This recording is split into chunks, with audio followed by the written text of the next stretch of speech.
There's an old piece of wisdom that says you can't have guns and butter. I think Lyndon Johnson might have said something like that, or maybe he said you could have guns and butter, but he also picked up basset hounds by their ears and dug us deeper into Vietnam, so maybe don't take any advice from Lyndon Johnson. Oh, by the way, I have a Lyndon Johnson story at the end of this video, so stick around until the end. Now, on the surface level, it kind of seems simplistic, almost untrue in our age of wealth and prosperity with 24/7 wars going on, but it is a hard-earned piece of wisdom. You can't have guns and butter. You can't have all the nice things and run costly wars. There's give and there's take. And the reality is that wars are more costly, and this cost is not shouldered by the government alone. The news from Russia kind of keeps rolling in here. The Russians are starting to understand that you can't have guns and vodka, at least not without some serious consequences. The Russian economy appears to be contracting, growth slowing down after seemingly unprecedented growth from the war in Ukraine. Right now, the Russians are experiencing officially 10% inflation, which is high, but not as high as it could be. The Russians are experiencing a labor market unlike they've ever seen. Blue-collar workers are getting massive pay rates and increases, which could make demobilization painful for soldiers and working-class people alike. Add into this the Russian oil woes that I talked about in a different video, and you have this collapse of an economic house of cards. Does it mean that the Russians are on the verge of a Soviet-style collapse? Is this the end of Russia? Maybe, maybe not. Most likely not. But things will get harder. Before we delve into this topic, let me talk about how I did my research for this in Ground News. I'm shooting this on Monday, November 17th, and the Epstein files are all over the news. What's great about Ground News, though, is that it shows me stories I may have missed. It cuts through the deluge of information. There's a story about President Trump considering selling the F-35 to Saudi Arabia. It's a huge deal. It's going to change the balance of power in the Middle East. And Ground News lets me know how this story is being covered, who's promoting it, left, right, and center, as well as the ownership data, average factuality rating, and bias of the publication, so you know who's telling you what to think. Best part is this blind spot report. It shows you stories on both the left and the right that you may have missed due to your own political bias. For example, a U.S. senator claimed that U.S. readiness was being damaged by the buildup in Venezuela. If you lean left, you might not have seen that story. Or do you know that a Boston University student bragged about calling immigration on some car wash employees? No outlets on the right covered that story. I read Ground News every day. I even pay for it myself. They don't give it to me for free. So click the link in the description below. Hit the QR code somewhere up here. Or go to ground.news/Ryan.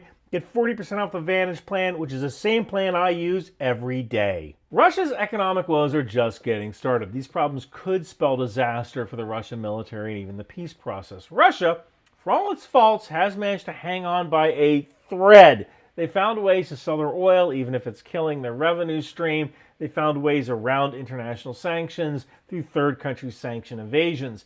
As an aside here, third country sanction evasions allow the Russians to find interesting ways of buying Western goods, especially those they cannot directly import, through third-party country imports. That's why Russians can still buy Coca-Cola and other luxuries without incurring additional costs that come from international sanctions placed on Russia proper. Same process works for consumer electronics, similar technologies that can be placed into military hardware. The Russians have also worked diligently to counter international sanctions by kind of cozying up to China, whose non-interference policy suggests that the Ukraine war is a matter between Russia and Ukraine, or Ukraine, Russia, North Korea, and even Iran too. If you notice something here, you might find out that Russia's so-called friends, or allies at the moment, are countries like China, a communist-leaning authoritarian regime, and Iran, a modern-day theocracy, and North Korea, the original OG pariah on the world stage. However, the Russians have found unlikely suspects in other parts of the world as well. While international sanctions do, in theory, keep the Russians away from potential products like hardware and software that might help their war effort, the Ukrainians are finding that Western companies are supplying Russians with much-needed equipment and software for their war machine. How is this even possible? Well, it depends on context, but the Russians might be employing a sophisticated network of agents and organizations to buy these products for their war effort without directly violating sanctions. The Ruskies played the Cold War. They're using the lessons of the past here along with recent lessons to help them best understand Ukraine and international sanctions. Just remember, the bad guys never play by the rules. All right, now back to guns and vodka. The Russians have used every creative accounting trick to keep themselves afloat. They've aligned themselves with China, Iran, North Korea. They've sold their oil through shadow networks and proxies to bring in cold hard cash. They've built a labor market more conducive to the war effort, making mass military mobilization easier. And they've used Western fickleness in Europe and America to undermine any foreign intervention against Russia's war effort in Ukraine. Nevertheless, Russia has made a serious gamble. Putin is what you'd probably term a professional gambler, maybe even a degenerate gambler. He has made a series of gambles knowing how the game works, or at least pretending that he knows how things work. And so far, he's done pretty okay. But the problem with gamblers is that they have a hard time quitting when they're ahead, and this has put Putin's Russia at a very serious disadvantage. The Russians have used military strikes to target civilian infrastructure in Ukraine, gambling that these strikes might cripple Ukraine and push Ukraine in certain directions that are favorable for the Russians. Now, in October 2025, the Russians have been countered by Ukrainian attacks against Russian oil and gas infrastructure. Putin gambled on the initial invasion of Ukraine to be only countered by a stiff, well-armed Ukrainian resistance that would ultimately collapse. But these are two of many gambles that Putin has made, and the biggest of Putin's gambles is that he has been taking a costly war against Ukraine while the Russian economy might not be prepared for it. According to the Bank of Finland, the Russian economy of 2025 is a house of cards built over a war in Ukraine. The Russian economy, as miraculous as it might seem to outsiders right now, is just smoke and mirrors. On top of all this, the Russian war in Ukraine is taking money away from the consumer economy, which has shrunk considerably. And the war is driving money toward the military and away from critical civilian infrastructure. This is why we see stories of electrical grid problems coming from Russia. And in the Carnegie Politica, Alexander Perpenka writes, Russia's full-scale war against Ukraine has lasted almost as long as the Soviet involvement in World War II and seems endless. Think about that one for a moment.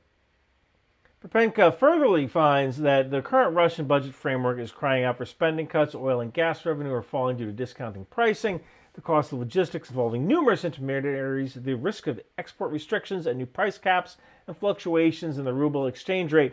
Treasury revenues for the first half of 2025 fell by 16.9% to 4.74 trillion rubles due to lower revenues from the sale of energy commodities. News doesn't get any rosier than that, guys. According to the same report by Perpenka, the Russian economy is superheated with unemployment hovering around 2.2%.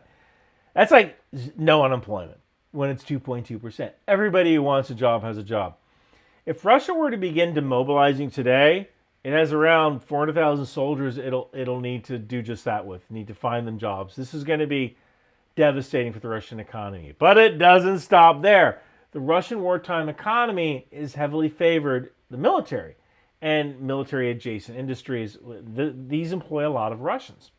When the war is over, even with the Kremlin's plan to rebuild inventories, we're going to see something that's detrimental to the overall Russian economy. You can't just keep building tanks. This has led to a number of experts sounding alarms that Russia and Putin specifically could escalate things before they give in. This will allow Russia to maintain a superheated economy even for a little while longer, and it could, in theory, help Putin, Russia's gambler-in-chief, save face. Ironically here, Russia can't keep the war going without continued support of the West. I'm joking when I say this, kind of. A recent Reuters report found out that Ukraine's closest allies had deep and lucrative economic ties with Russia, especially when it came to natural gas. This relationship has led to some snarky comments from the Trump administration, which has repeatedly said the Europeans can't fight Russians while doing business with them. Heck, we've been saying that back since Obama. Stop buying Russian gas, guys. But, what do I know? I'm just some old grunt talking in front of a camera. All right, here's that Lyndon Johnson story. So, Lyndon Johnson was running for political office. This was back in the 1930s. And he apparently was going through a cemetery, and they were writing down the names on the gravestones in the cemetery in order to register them to vote and then cast ballots in their name. So basically falsifying election results or stuffing a ballot box. And this is a story that Lyndon Johnson told. So one day, him and his buddies were writing down the names inside a cemetery, and one of Lyndon Johnson's buddies said to him, "Hey, I can't read the name on this tombstone." And Lyndon Johnson said, "That man has a right to vote as every other man does in this cemetery." And apparently Lyndon Johnson used to tell that story. All right, thank you guys so much for watching. Hey, support the channel. Grab an Intel Life shirt. Get the Wind Machine on Amazon or on Audible. You can even buy a signed copy of Bunker Branding. Thank you guys so much for watching. Do you have a Christmas party to go to this year and you want to be the coolest guy there? Head on over to bunkerbranding.com.